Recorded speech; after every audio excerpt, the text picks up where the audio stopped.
em seus lares o programa Quarta Dimensão na rede tvm.com.br,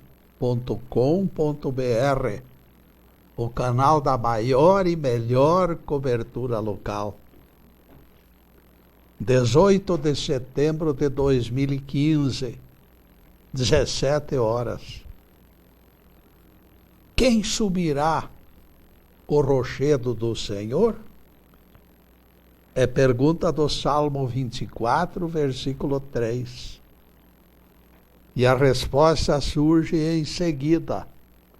Aquele que o busca sem falsidade.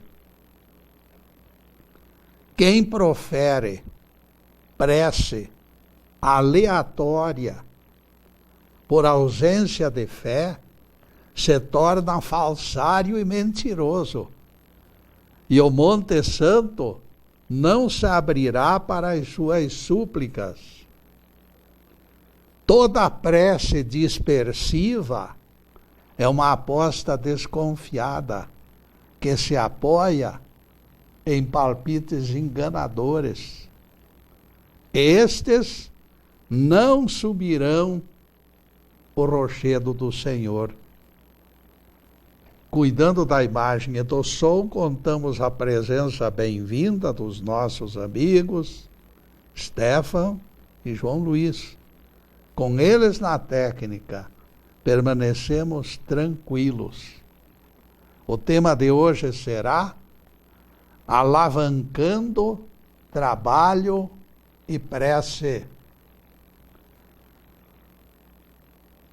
Perigo invisível se manifesta de forma agressiva, ameaçando a todos os seres humanos.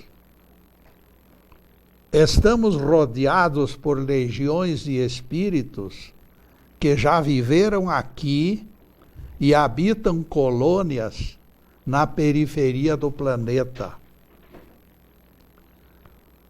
Tais entidades burlam a vigilância e fogem. Quem permanecer sem rumo será vítima destes abutres. Por isso Jesus recomendou: vigiai e orai.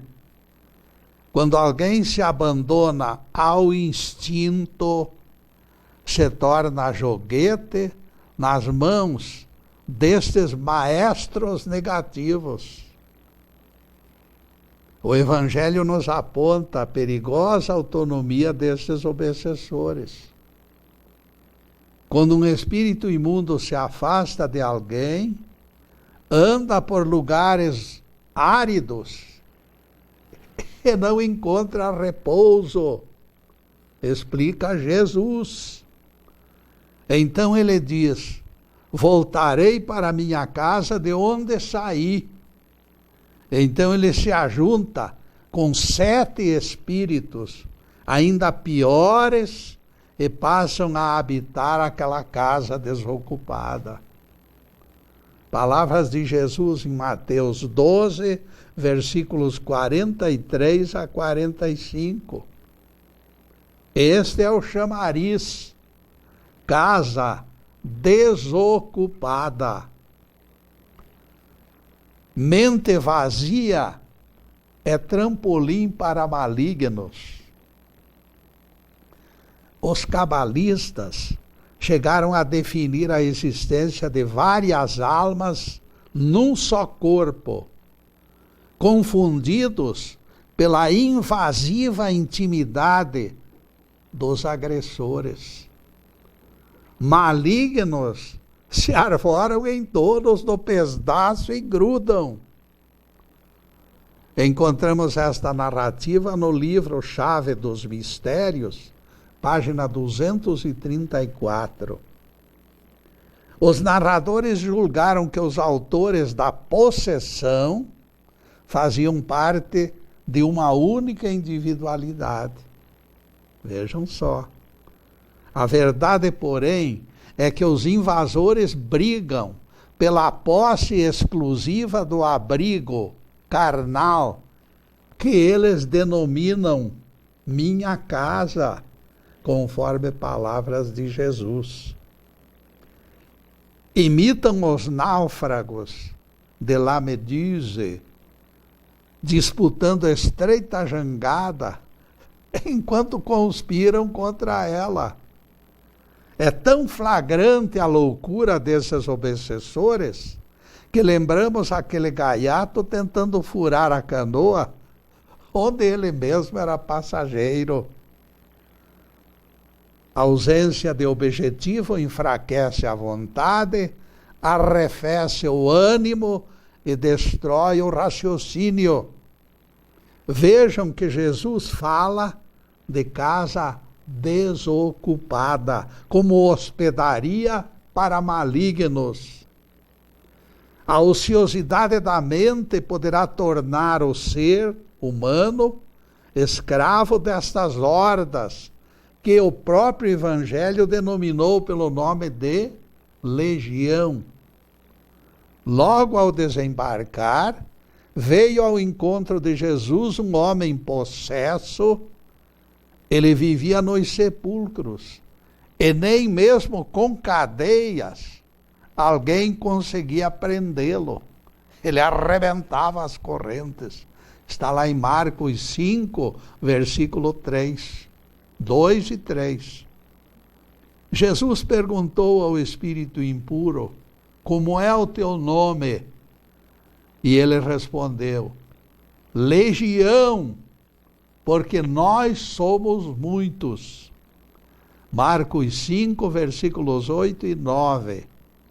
Neste episódio, o evangelista apontou 2.000 entidades atormentando única pessoa. Vejam só. A vítima mais parecia carne deteriorada, rodeada de moscas. Foi nesta ocasião que o Nazareno realizou um dos seus mais estranhos prodígios. Manda-nos entrar dos porcos, pediram os espíritos. Passava por ali uma manada de porcos e eles então manifestaram esse desejo. E feito isto, toda aquela manada se precipitou em costa abaixo para dentro do lago. Marcos 5, versículos 12 a 13. Eu jamais li ou escutei alguém oferecer uma explicação coerente para esta passagem. Aqueles porcos têm sido ignorados pelos pregadores. Animais incorporando espíritos pode suscitar várias interpretações. E a incorporação ocorreu permitida por Jesus. Isto abre cortina, meus claros, meus caríssimos amigos, para diversas reflexões. Muito mais do que desejaríamos, aparece flagrante a nossa vulnerabilidade. Reflitam que possessão significa domínio. A vítima é subjugada pelo agressor, como foram aqueles porcos, ao ponto de serem arrastados para águas profundas. O instinto de conservação da vida daqueles animais os impediria de caminhar de vontade própria para aquelas águas. A força inexorável da possessão, porém, os arrastou para a morte. O que mais dificulta a interpretação é a concordância de Jesus para que os espíritos imundos dominassem aqueles animais. Quando reivindicaram tal desfecho insólito, o propósito deles era enganar Jesus. Os porcos morreriam afogados logo em seguida, e a fuga lhes abriria caminho para a libertação.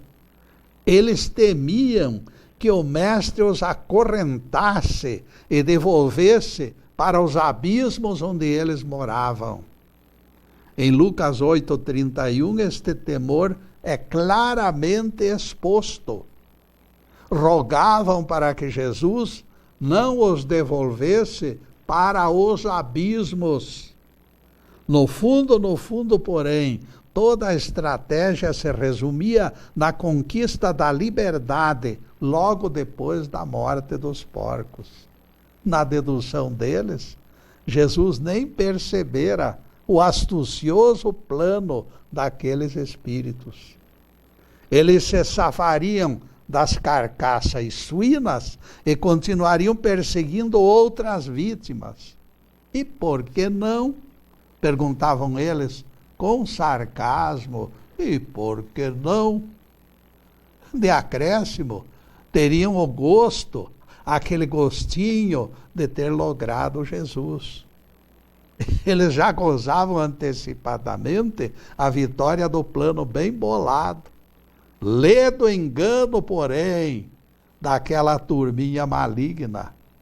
Permitam, senhoras e senhores, que façamos uma incursão sem base bíblica, mas coerente. Aqueles espíritos impuros ficaram presos à carcaça daqueles porcos no abismo das águas. O tiro lhes saiu pela culatra. Abismos do astral inferior e abismo de águas profundas terminam a mesma coisa. Eles foram buscar lã e saíram tosquiados. A correção mudou somente de cenário. Nenhum deles imaginava que Jesus conhecesse os seus maliciosos projetos.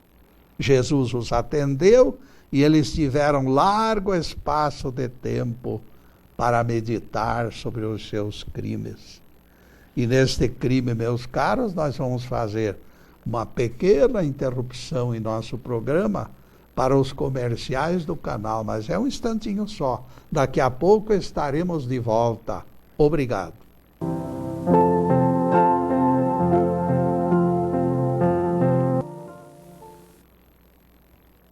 E já estamos no segundo bloco do programa Quarta Dimensão.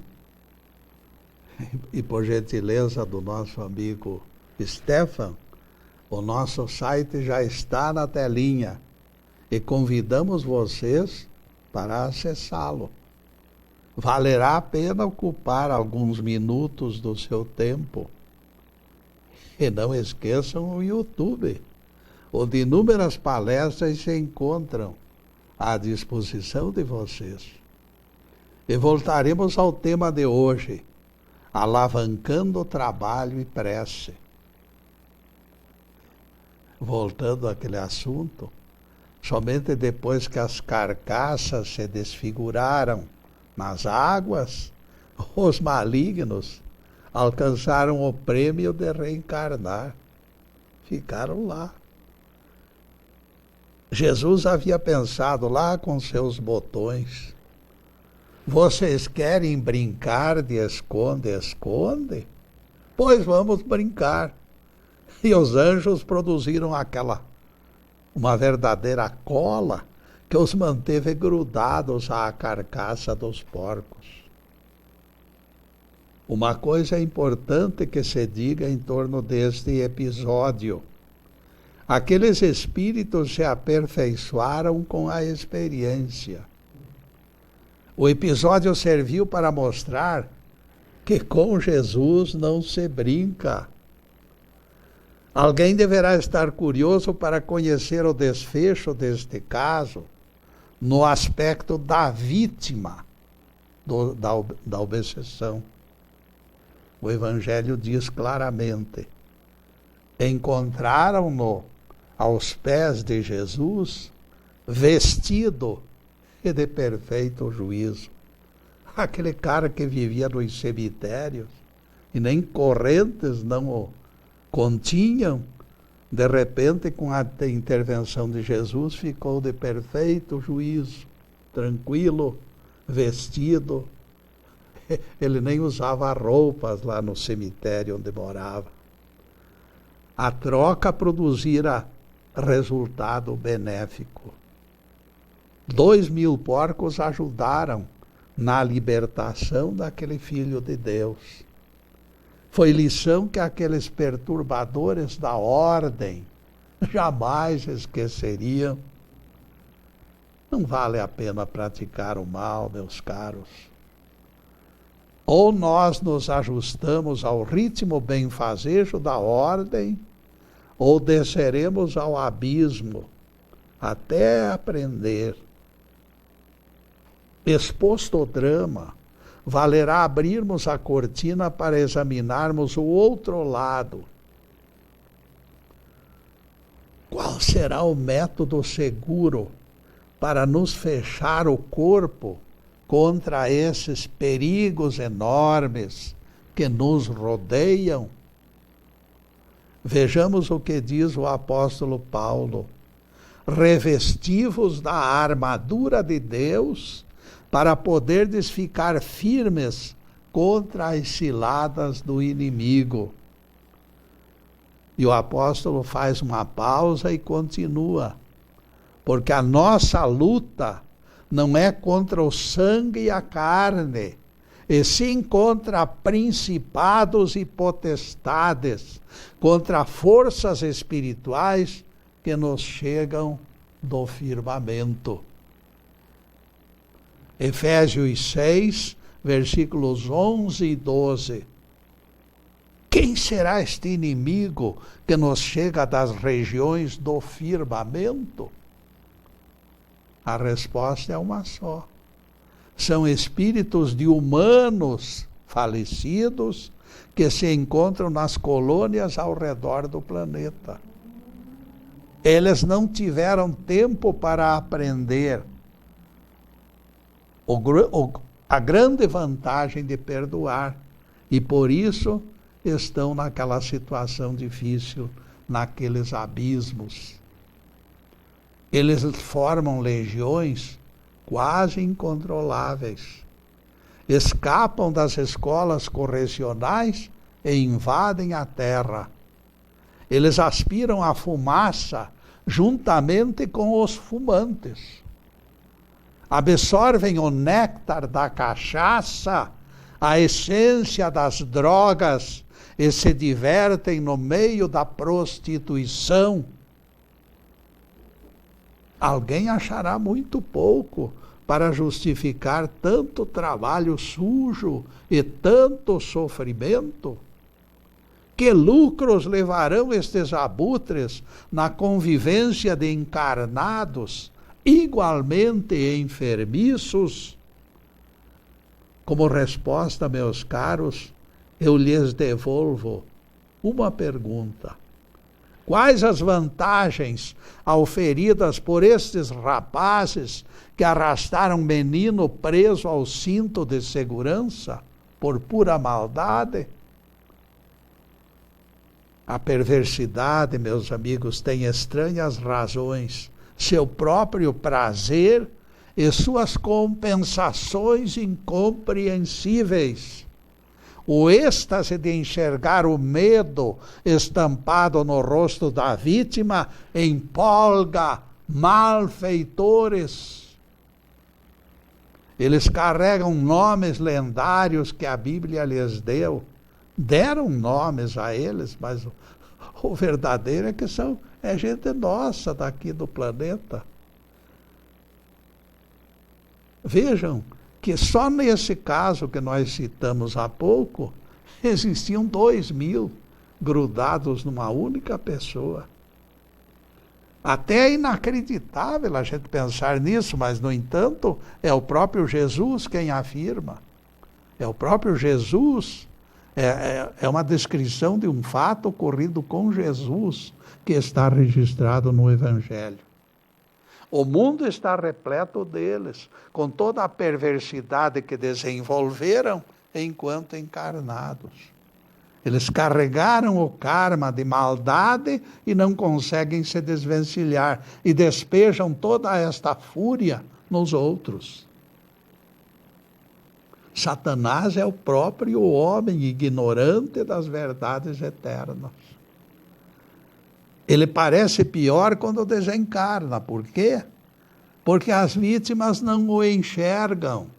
Ele tem toda a oportunidade de avançar sobre os incautos. Quem é Satanás encarnado continuará Satanás depois do desencarne. Ninguém se engane pensando que o maligno é alguém criado com o destino eterno de fazer o mal. Isto é balela. Não passaria de chuva no molhado. Por que criar o que já existe em quantidade suficiente em nosso planeta? Temos Satanás de colarinho branco, frequentando clubes e deitando falação em partidos políticos. Os mundos se interpenetram, meus caros. O bem e o mal são praticados paralelamente no mesmo espaço. Outra vez nos servimos do apóstolo Paulo.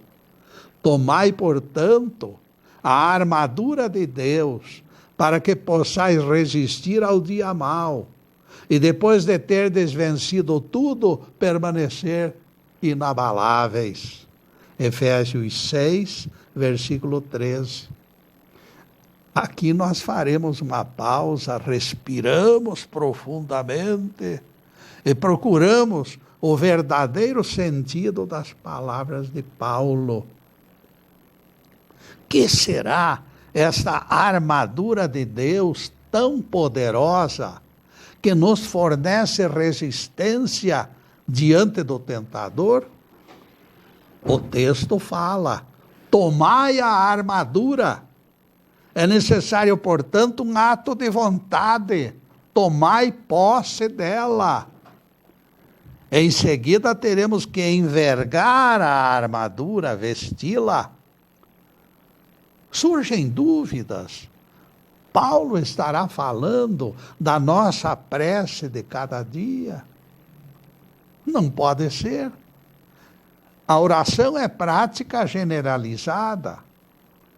A busca desta couraça se nos afigura algo inédito. Isto nos obriga a continuar pesquisando.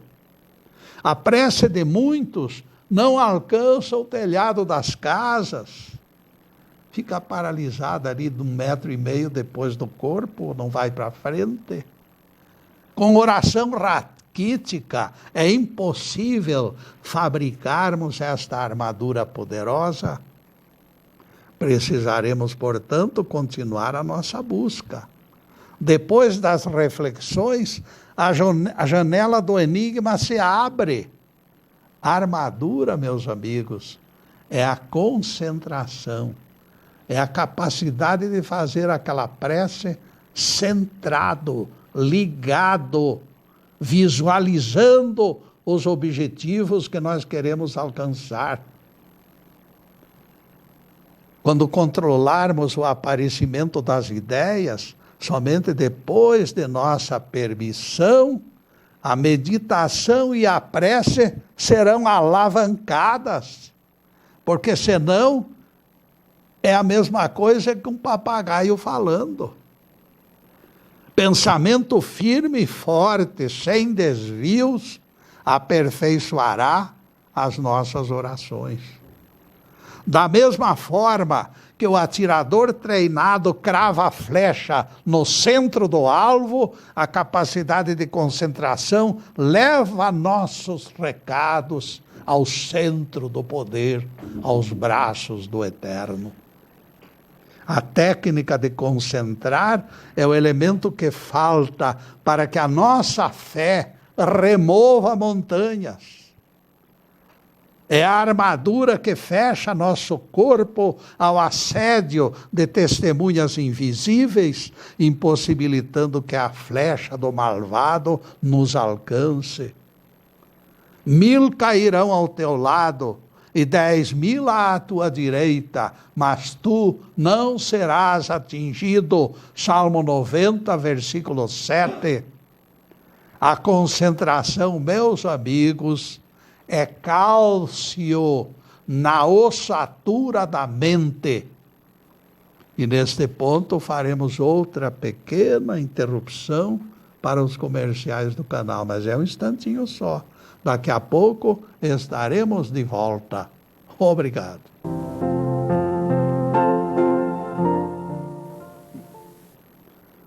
Estamos retornando com o programa Quarta Dimensão, terceiro bloco. Jesus disse: e quando quiserdes orar, entra no teu quarto e fecha a porta. Alguém estes dias me censurou. Você tem interpretado este texto erradamente, Getúlio. Você tem citado isso com o quarto de dormir. Saiba que a palavra quarto, neste caso, é simbólica. Jesus se refere ao necessário recolhimento interior. De imediato eu recordei a ele o dia que degolaram João Batista. O texto diz: ouvindo a notícia, Jesus retirou-se para local deserto. Mateus 14, versículo 13. Tanto aqui como lá, nós temos a possibilidade de interpretar de duas formas. Permite duplo entendimento. Em ambos os casos, nossas almas anseiam por uma solitária conversa com Deus. Jesus, naquele momento de aflição pela morte do companheiro, do primo, do amigo João Batista, ficou tão angustiado que a única coisa que ele queria é se afastar de tudo e de todos para se entregar a uma conversa íntima com Deus. A necessidade de introspecção é a mesma, tanto na prece como no nosso pedido de socorro. E depois desse pinguinho de doutrina, a continuação do nosso tema, alavancando trabalho e prece. A concentração nos capacita a atingirmos a oficina do Criador, onde se encontram esboços de eventos futuros. Nada existe aqui no chão planetário que não tenha dublê no astral. Tudo começa na verticalidade, para depois se materializar na horizontalidade. A concentração permitirá nosso acesso a estes mapas. O místico treinado poderá até modificá-los quando necessário, quando eles são desagradáveis, e apressá-los desde que sejam convenientes. As profundezas da mente criadora são surpreendentes. Foi neste nível que Jesus disse: se tiverdes fé do tamanho de um grãozinho de mostarda, direis a este monte: transporta-te daí. Seremos obrigados a treinar a nossa concentração se quisermos atingir este ponto alto da fé. Abraham Lincoln metia um livro dentro da camisa, enchia os bolsos da calça de bolos de milho e saía para lavrar a terra. Ao entardecer, ele se sentava debaixo de uma árvore, lia e se alimentava ao mesmo tempo. À noite, quando voltava para casa, recostava numa cadeira perto da chaminé, punha os pés na trave e retornava ao livro. Tia Sara colocava a vela na prateleira sobre o estrado. Quase sempre Lincoln comia ali mesmo o seu jantar, aceitando tudo que permitisse ler e mastigar ao mesmo tempo. Muita gente passava por ali, olhava e se afastava sorrindo. Lincoln se mantinha de tal forma concentrado que nem percebia alguém por perto. Toda a erudição adquirida por aquela criatura descomplicada nasceu da sua capacidade de se entregar por inteiro ao estudo. A concentração era o seu forte. Não esqueçam que aquele homem, considerado até mesmo simplório, foi um dos mais admirados presidentes dos Estados Unidos. Alguém poderá me questionar: Lincoln foi apenas político, Getúlio.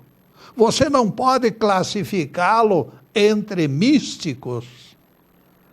Como resposta, eu esclareço que a concentração é reforço da mente e ela favorece tanto místicos quanto profanos. O religioso aprofunda a sua religiosidade. O profano aprimora o seu trabalho. Quando Jesus ensinou oração aos discípulos, ele foi claro. Quando orares, entra no teu quarto, fecha a porta e orarás ao teu Pai em oculto, e o Senhor que enxerga em oculto te dará recompensa. Mateus 6, versículo 6. O segredo se encontra no atencioso recolhimento. Desviar tudo, deixar tudo de lado e ir diretamente ao ponto. As expressões entra no teu quarto e fecha a porta significam o desligamento da movimentação periférica.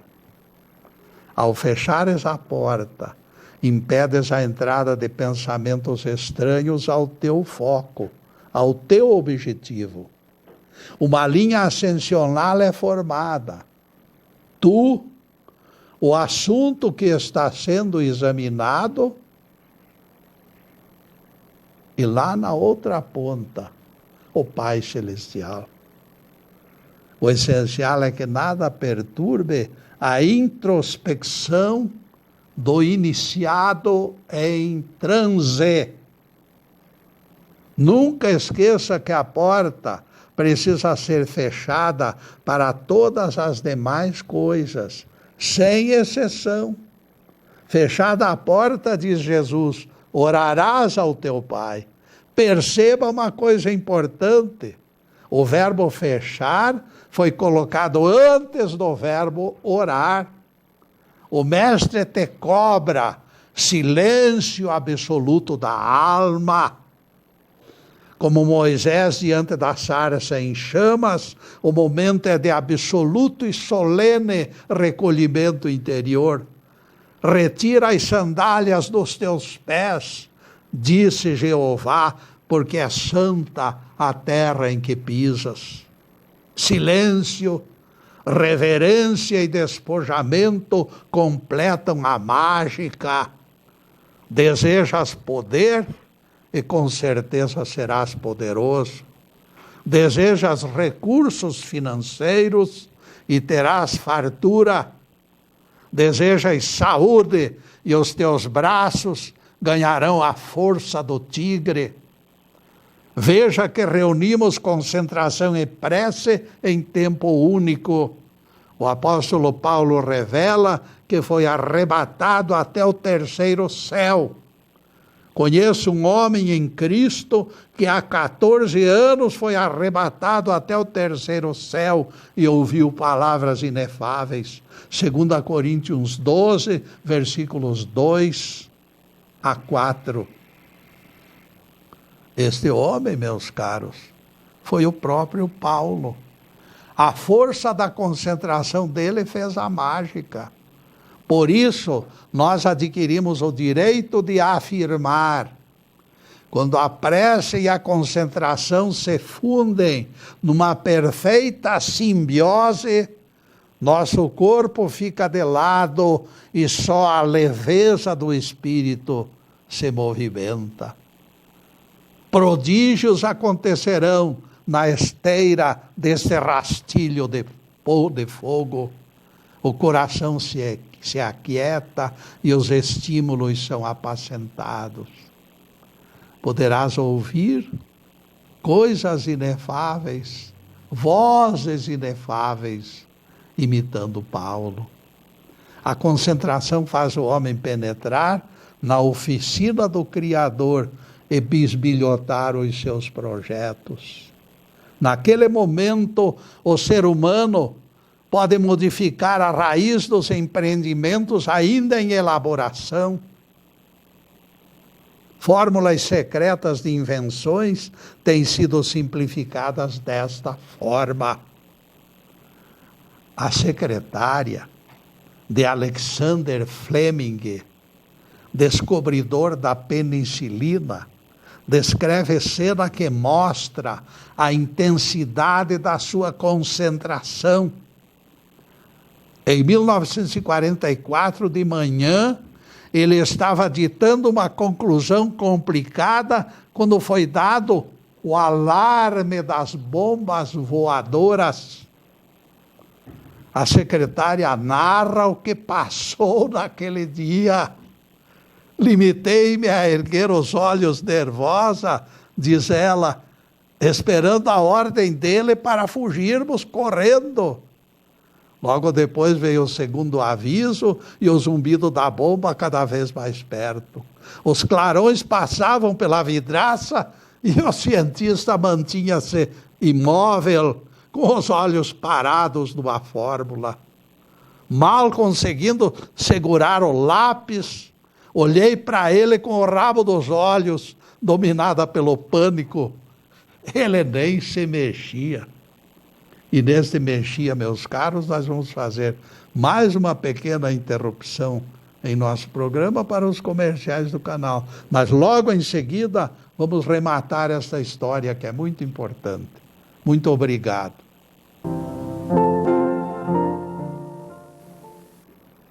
E atingimos o último bloco do programa Quarta Dimensão.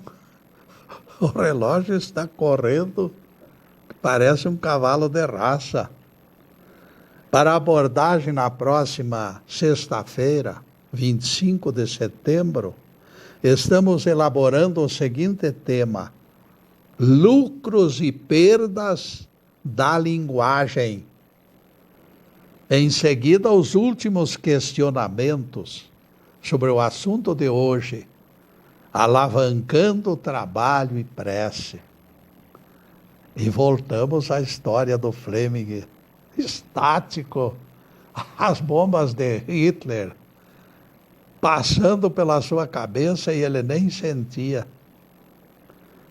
A descoberta sensacional de Fleming era o único estímulo que mantinha sua vivacidade e energia. O perigo de sucumbir soterrado pelos escombros não era sequer percebido.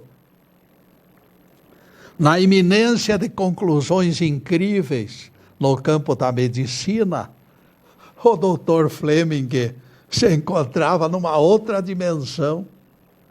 Afinal, a coisa passou por cima de nós com estrondo, recordou a moça. O edifício estremeceu e os objetos que estavam sobre a mesa retiniram. Quando o perigo já passara, o professor Fleming finalmente emergiu do perigoso alinhamento e disse para a secretária: abrigue-se, mulher, não está vendo que nós estamos sendo bombardeados? Ele acordara. Ele não tinha ouvido os toques da sirene nem o barulho das bombas. Nosso mundo bem conhece o resultado da entrega absoluta de Alexander Fleming. Poucos anos depois, a notícia explodiu como rastilho de pólvora. A penicilina se encontrava à disposição de todos nos balcões das farmácias. Alexander Fleming se entregara ao trabalho de corpo e alma, com esquecimento da própria segurança. Ele comia e dormia concentrado. Só descansou depois de entregar ao mundo o tesouro das suas pesquisas. Eu quero descobrir este remédio, foi o propósito teimoso que martelou sua vontade. Impressionado pela perseverança, o Pai das Luzes lhe entregou o mapa do tesouro, porque Deus tem tudo lá. E o mundo recebeu o presente da penicilina através desse homem perseverante. Muitos conversam com Deus através da prece. Alguns se entregam à meditação com entusiasmo e conseguem reforçar a ligação com o Altíssimo. Poucos, porém, trocam laços mundanos pela integração com as forças divinas. Os apelos do cotidiano desconcentram. A comidinha gostosa é tentação na mente do guloso. Frequentadores do baile do sábado acalentam expectativas. Humilhação no ambiente de trabalho recorda desgosto. A falta de um zero no salário produz angústia. E tudo vai para aquele momento de prece a Deus. Tudo vai para aquele cantinho que deveria ser uma entrega total. E as divagações transformam a prece numa colcha de retalhos. Infelizmente, você se embrenhou no emaranhado periférico, se perdeu nele e terminou este contato que poderia ser maravilhoso de forma desenxabida. Parece que Deus não existe, está muito distante de você por falta de concentração. Eis a razão da escolha deste tema especial, alavancando trabalho e prece. Nosso contato com Deus não pode ser dispersivo. Seu trabalho e suas orações exigem atenção exclusiva. Aprenda a fixar seus pensamentos em algo definido e irradie suas forças na mesma direção. Este é o segredo. As portas dos tesouros divinos serão abertas. Bastará utilizarmos esta ferramenta que nos foi emprestada por Deus. Todas as formas materiais representam máscaras de um dublê que se existe lá no astral. De certa maneira, o duplo é mais real que a matéria que guardamos em nossos depósitos. Um orador, Alhures, eu nem me lembro o nome, mas aconteceu há alguns anos, divulgou um fato bastante interessante que eu vou reproduzir para vocês. O médium Chico Xavier enxergou espírito, porque o Chico Xavier era vidente, ele via espíritos claramente, como nós estamos um olhando para o outro aqui. O médium enxergou o espírito displicentemente erguer da fruteira uma banana. Ele descascou a banana e comeu. Depois que a entidade se afastou, mastigando a fruta, o Chico ficou curioso. Ele foi lá e pegou aquela banana, porque o espírito comeu o espírito da banana e o resto ficou na fruteira. O Chico, curioso, então pegou a banana, cuja parte astral fora comida, e resolveu saboreá-la. O médium percebeu com surpresa que o sabor da banana se modificara. Por certo, desaparecera o espírito da banana, entre aspas. O invisível geralmente é mais importante que o visível, meus caros. O segredo de que alguns conseguem mais, outros menos, resiste no entendimento desta verdade fundamental. Os que conseguem mais são os que deixam de lado o turbilhão da matéria e sintetizam objetivos. Em todas as culturas foram criados caracteres de letras ou números que formaram os meios de comunicação. O Pai das Luzes tem aplanado nossos caminhos, Ele nos deu discernimento para interpretar hieróglifos e conhecer mistérios. Ele nos tem ajudado em tarefas e problemas difíceis. Ele entregou sensibilidade para que os poetas juntassem letras e escrevessem páginas emocionantes. E os filhos dos homens riram e choraram com suas páginas comoventes. O gênero humano tem tido notícias do Deus invisível através desta permuta interminável de experiências. Deus tem feito sua parte. A ciência progride, abrindo clareiras na ignorância. A dança dos números vai revelando a lógica das leis eternas. Segredos e mais segredos vão sendo revelados. Para não ser vazia, a nossa prece necessita de extraordinário alicerce, concentração. Para nos erguermos do pó, será indispensável definir objetivos. Não podemos ficar pulando em círculos como galináceos bêbados em véspera de Natal.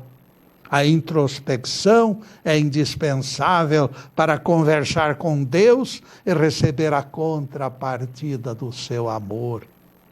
Não podemos divagar sem rumo. Para alcançarmos o depósito onde todas as coisas são projetadas, torna-se imperativa uma entrega total e absoluta. Somente desta forma alcançaremos o poder de refazer imagens, modificar estruturas e consolidar as nossas vitórias. Louvado seja Deus. Que o Senhor nos abençoe e nos guarde, que o Senhor faça resplandecer o seu rosto sobre nós e tenha misericórdia de nós. Que o Senhor sobre nós levante o seu rosto e nos dê a paz.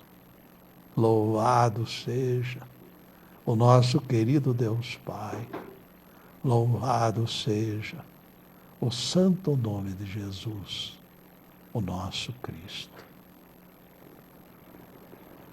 Na próxima sexta-feira, meus caros, estaremos aqui outra vez, dia 25 de setembro de 2015.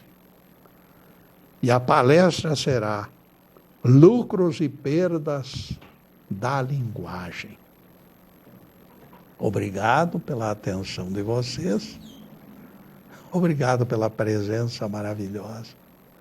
E que Deus abençoe a todos, dando a cada um aquela paz e aquela prosperidade, aquela saúde. Tudo de bom, mas acima de tudo, meus caros, que Deus nos conceda amor no coração. Muito obrigado, meus amigos, e boa noite.